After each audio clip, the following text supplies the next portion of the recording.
Bonjour à tous, allez, quatrième vidéo entre deux averses parce qu'il pleut beaucoup aujourd'hui. Donc petite vidéo pour la serre, c'est la quatrième vidéo. On va voir l'évolution, les changements que j'ai pu faire. On va faire deux petites parenthèses au fur et à mesure. Une pour un poulailler et une pour le potager. Et petite précision, à l'heure actuelle il fait 7 degrés dehors. J'ai pas de thermomètre extérieur, mais bon, j'ai la pompe à chaleur à la maison qui m'affiche sur la sonde qui fait 7 degrés. Voilà. Alors que dire sur la serre? Donc la structure, sur la dernière vidéo, la structure, la bâche, tout était fait. À l'intérieur, les plates-bandes, le bac de chauffe était fait. Donc on va voir comment ça a changé, et ce que j'ai changé. Ouais, je me répète, je crois. Bon, c'est la 5e fois ou 6e fois que je fais la vidéo à cause de la pluie. Donc je suis désolé, j'ai le téléphone qui veut pas zoomer correctement, qui se met pas net quand je veux prendre les températures à l'intérieur. Bon, on va voir. Donc petite chose déjà, j'ai fait une gouttière. La gouttière, je l'ai récupérée donc sur la maison, hein, parce que je suis en train de changer les gouttières à la maison. Donc du coup, c'est de la récupération. Elle m'a rien coûté, sauf les crochets. Pour la fixer à la serre, donc ça coûte 90 centimes le crochet, donc il y en a une dizaine, voilà, il y en a pour une dizaine d'euros. Ensuite j'ai mis donc une citerne qui est sur une palette, c'est de la récupération. C'est de la récupération, et puis voilà quoi, il y en avait deux quand on achetait la maison en mai dernier, donc j'en ai mis une là. D'ailleurs je peux voir au fur et à mesure que elle est percée, donc on va la laisser se vider et on va boucher ça. Donc voilà, bon, comme quoi au moins on peut voir les problèmes qu'il y a même quand il pleut. Bon, tant pis. Voilà, encore une petite chose à bricoler. Donc dans ce coin là, on va faire un petit poulailler en fait, enfin petit, on va faire un poulailler. Je sais pas, je ferai une vidéo sûrement, parce qu'en fait on a récupéré une palombe blessée, alors peut-être à cause d'une attaque de bus, peut-être, je sais pas. Donc du coup, on veut pas la mettre dehors, sinon le chien lui sauterait directement dessus. Donc pour le moment, cette palombe elle est à la cave, et puis depuis déjà une dizaine de jours. Donc voilà, on verra. On verra dans le futur, un futur proche, peut-être la semaine prochaine, donc un jour on va essayer de faire tout ça. Et deuxième parenthèse, donc le potager. Donc à l'automne j'avais retourné donc la partie de gauche. J'avais passé une après-midi pour faire cette petite bande qui fait donc 3 mètres sur 15-20 mètres de long. Tellement c'est argileux, c'était impossible à retourner hein, quand c'était pas travaillé. Enfin voilà, j'ai un petit motoculteur, donc c'était vraiment galère. Donc du coup je suis parti sur de la permaculture donc là, à droite avec du foin. Donc j'ai posé du foin hier, je suis allé chercher des petites bottes donc pour faire la même longueur, à peu près 15-20 mètres de long sur 3-4 mètres de large, j'ai passé 12 ou 13 petites bottes de foin. En sachant que en fait j'en ai pris 25, donc j'en ai pris la moitié, et les 25 bottes j'ai payé 60 €, voilà. Donc après j'avais le choix entre du foin ou de la paille pour faire ce système là. Bon, je suis parti sur du foin parce que le foin va faire un apport azoté, c'est peut-être préférable à la paille qui fait plutôt un apport carboné. Bon, on verra dans le temps ce que ça peut donner. En attendant, je vais pouvoir faire des patates, des tomates au moins pour cette année dans tout ça. Bon, on revient un petit peu à la serre. Donc la serre, j'ai vu qu'il y avait des petites fuites un peu partout. Je pense que c'est là où j'ai fixé en fait les lithos, puisqu'il y a un litho en fait qui tient la bâche, un litho sur chaque lambourde, sur chaque traverse. Et donc je pense que quand il fera beau, on remettra une bâche par-dessus directement. Et on fera un V comme ça, une légère cuvette en fait, en mettant un fil au milieu qui traversera sur toute la longueur. Un fil bleu, là comme j'ai pu en mettre, là, les fils à linge. Et voilà, ça fera des petites cuvettes en fait entre chaque entre chaque montant, et du coup l'eau s'évacuera mieux, restera moins sur place, et donc du coup voilà.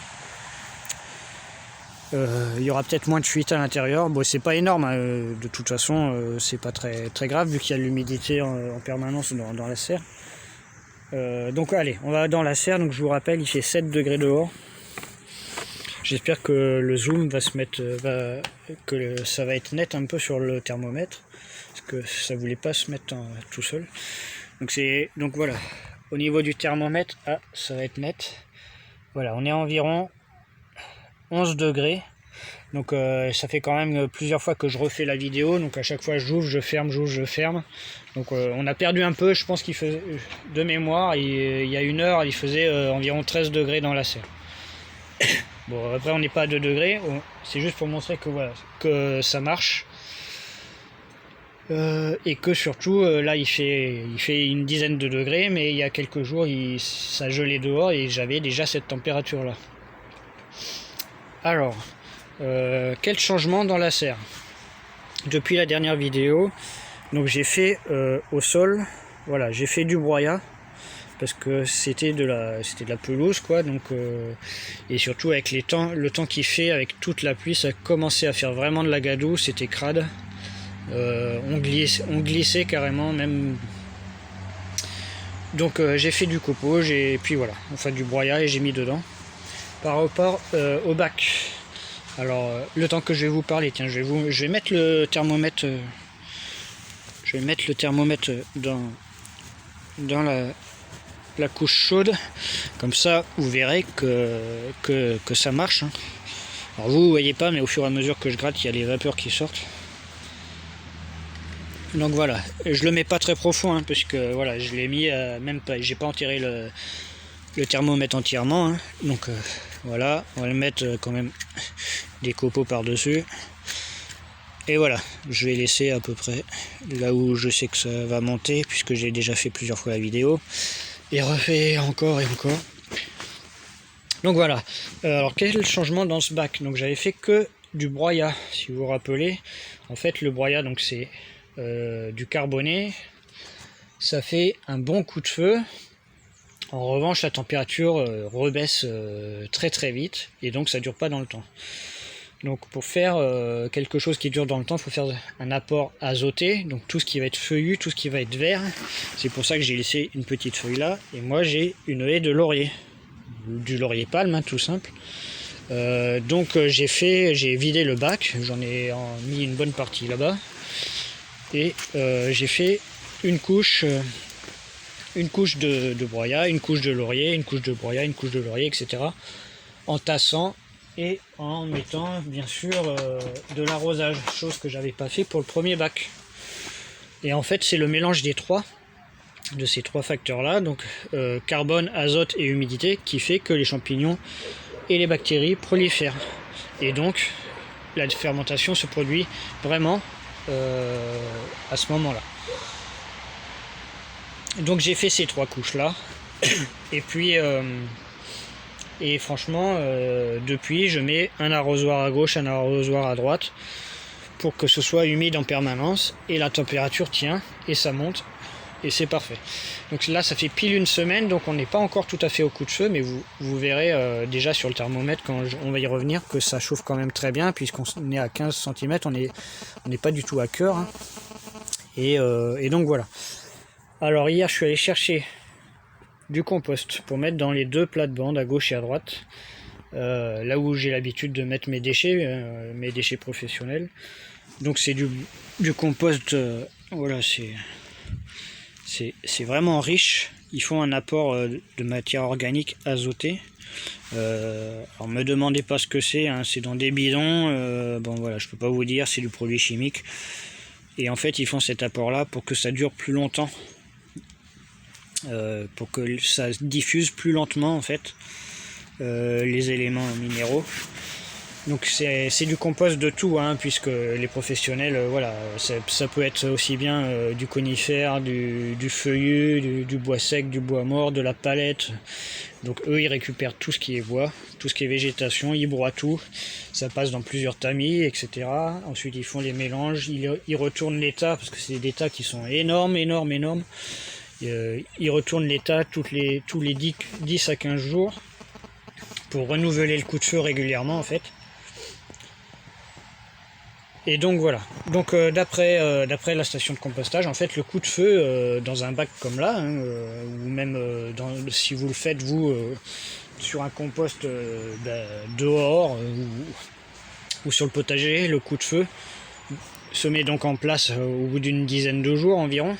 Ça monte suivant ce que c'est entre 60 et 80 degrés et ça dure environ 3 semaines, 1 mois. À cœur, hein, je répète, c'est la température à cœur.